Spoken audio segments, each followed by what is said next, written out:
Chapter 4, Part 3, Uber Short. I grabbed up a chunk from the ground and threw it at him as hard as I could. I didn't come close to hitting him, but it made him mad anyway.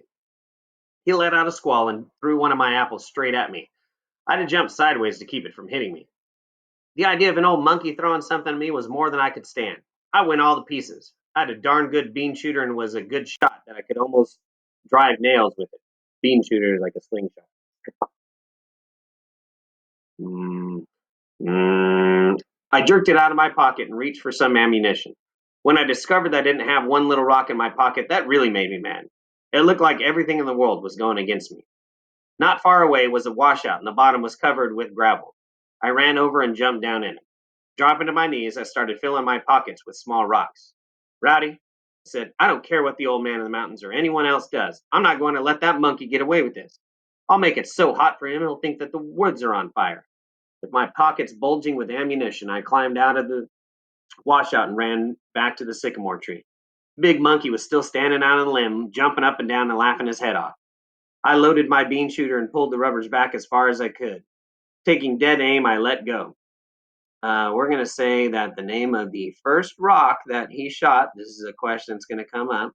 The first rock that he shot is Rocky Rockerson. Rocky Rockerson. Old William Tell himself couldn't have had shot any straighter than I did. I plunked that monkey a good one, about where his belly button should have been. He let out a squall that could have been heard all over the bottoms and started scratching at the spot where my rock had stung him. I couldn't have been more pleased. I reared back and laughed as loud as I could. How do you like that? I yelled at him. It's not so funny now, is it? Well, you haven't seen anything yet. Chuckling to myself, I loaded up again, took dead aim, and plunked him another good one. Never should have shot that big monkey the second time because it made him awfully mad. Turning to the little monkeys, he uttered a few of those deep grunts, and then every one of them started dropping down from the sycamore tree.